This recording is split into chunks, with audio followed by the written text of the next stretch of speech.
ಮಾಡ್ರಿ. ಏನು ಕೇಳ್ಯಾನವ ಫಸ್ಟ್ ಪ್ರಶ್ನೆ ಮಾಡೋದಾದಿಂದ ನಾ ಹೇಳ್ತೀನಿ, ನೀವು ಲಕ್ಷ ಕೊಟ್ಟು ನೋಡ್ರಿ, ಕರೆಕ್ಟಾಗಿ ಮಾಡಿ ನೀವು ಮಾಡೋದಾದಿಂದ ನಾ ತಿಳಿಸ್ತೀನಿ ನೋಡಿ. ಕಾಲ ಅಂದ್ರೆ ಅವನ ಪ್ರಯಾಣದ ಅವಧಿ ಎಷ್ಟು? 4 ಗಂಟೆಗಳು. ವೇಗ 50 ಕಿಲೋಮೀಟರ್. ದಾರಿಯ ದೂರ ಎಷ್ಟು? ದಾರಿಯ ದೂರ ಬರೋಬ್ಬರಿ, ದಾರಿಯ ದೂರ ಅಂದ್ರೆ ಒಟ್ಟು ಅದು ಕ್ರಮಿಸಿದ ದೂರ, ಅದಕ್ಕೇನಂತಾರ ದೂರ.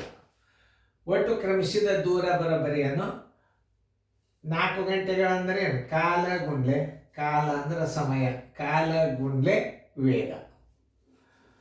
ವೇಗದಿಂದ ನೀವು ತೆಗೆದುಕೊಂಡು ಒಟ್ಟು ಸಮಯಕ್ಕೆ ಗುಣಾಕಾರ ಮಾಡಿದಿರಿ ಅಂತಂದ್ರೆ ಏನು ಬರ್ತದ? ದಾರಿಯ ದೂರ ಬರ್ತದ. ಗಂಟೆ 50 ಅಂದ್ರೆ 54 200 ಕಿಮಿ. ಅಂದ್ರೆ ಅವ 4 ಗಂಟೆದಾಗ 50 ಕಿಲೋಮೀಟರ್ ವೇಗನ 4 ಗಂಟೆ ಹೋಗ್ಯಾನ. ಅವನು ಕ್ರಮಿಸಿದ ದೂರ ಒಟ್ಟಷ್ಟು 200 ಕಿಮಿ. ಒಟ್ಟು ದೂರ ಅಂದ್ರೆ ಒಂದೇ, ಕ್ರಮಿಸಿದ ಒಟ್ಟು ದೂರ ಬರೋಬ್ಬರಿ 200 ಕಿಮಿ. 200 ಕಿಮಿ ಒಟ್ಟು ನಾವು ಕ್ರಮಿಸಿದ ಒಟ್ಟು ದೂರ ಕಂಡುಹಿಡಿಬೇಕಾದ್ರೆ ಏನು ಮಾಡಬೇಕು? ವೇಗ ಗುಂಡ್ಲೆ ಕಾಲ, ಕಾಲ ಗುಂಡ್ಲೆ ವೇಗ. ನೋಡಿ, ದೂರ ಎಷ್ಟದ? 400 ಕಿಲೋಮೀಟರ್ದ. ಅವ ತೆಗೆದುಕೊಂಡದ್ದು ಸಮಯ ಎಷ್ಟದ? 4 ಗಂಟೆದ. ವೇಗ ಬರೋಬ್ಬರಿ ಎಷ್ಟು? ಇದು 2 ರೀತಿ ಒಳಗೆ ಮಾಡಬಹುದು. ವೇಗ ಬರೋಬ್ಬರಿ ಒಟ್ಟು ಕ್ರಮಿಸಿದ ದೂರ, ಅದಕ್ಕೆ ಬರೀ ದೂರ ಅಂದ್ಬಿಡ್ರಿ, ಭಾಳ ಬರೀದು ಬೇಡ. ದೂರ 4 ಗಂಟೆಗಳಂದ್ರೆ ಕಾಲ, ಅಂದ್ರೆ ಒಟ್ಟು ಅವ್ರು ತೆಗೆದುಕೊಂಡ ಸಮಯ ಎಷ್ಟು? ಅದಕ್ಕೆ ಒಟ್ಟು ಕಾಲ ಅಂತ, ಒಟ್ಟು ಸಮಯ. ಈ ಕಾಲಕ್ಕೆ ಇನ್ನೊಂದು ಹೆಸರೇನು? ಸಮಯ. 400 ಕಿಲೋಮೀಟರ್ ಅದ. ಆಮೇಲೆ 8 ಗಂಟೆ ತೊಗೊಂಡಾರ ಹೋಗಿ ಮುಟ್ಲಿಕ್ಕೆ? 4 ಗಂಟೆ ಆಗ್ಯದ. 4 ಗಂಟೆಗೆ 400 ಕಿಮಿ ಆದ್ರೆ 1 ಗಂಟೆಗೆ ಎಷ್ಟು ಅಂದ್ರೆ 100 ಕಿಮಿ.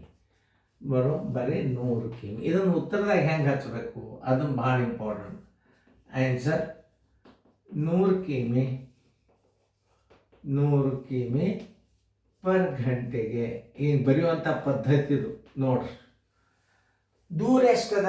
400 ಕಿಮಿ ಅದ. ವೇಗ ಎಷ್ಟದ? 64 ಕಿಮಿ ಅದ. 1 ಗಂಟೆಗೆ 64 ಕಿಲೋಮೀಟ್ರ್ ಹೋಗ್ತದ. 400 ಕಿಮಿ ಹೋಗ್ಲಿಕ್ಕೆ ಎಷ್ಟು ಗಂಟೆ ತಗೋತದ? ಅಲ್ಲಿಕ್ಕೆ ಕಾಲ ಬರೋಬ್ಬರಿ ಅಂದ್ರೆ ಸಮಯ ಬರೋಬ್ಬರಿ. ಸಮಯ ಅಂದ್ರೆ ಒಂದೇ, ಕಾಲ ಅಂದ್ರೆ ಒಂದೇ. ಕಾಲ ಬರೋಬ್ಬರಿ ದೂರ, ಅದು ಕ್ರಮಿಸಿದ ದೂರ ಸರ್ವಾಸ ಬಾಗಿಲೆ ವೇಗ. ನೋಡಿ, ಕ್ರಮಿಸಿದ ದೂರ ಎಷ್ಟದ? 400 ಕಿಲೋಮೀಟರ್ ಅದ. ವೇಗ ಹೆಂಗದ? 64 ಕಿಲೋಮೀಟರ್ ವೇಗ ಅದ. ನೋಡ್ರಿ, 4 16 64 400. ನೋಡ್ರಿ, ಸ್ವಲ್ಪ ನೋಡ್ರಿ. 4 1 4 6 4 4 16 4 25 25 4 ಗಂಟೆ ಬರೋಬ್ಬರಿ.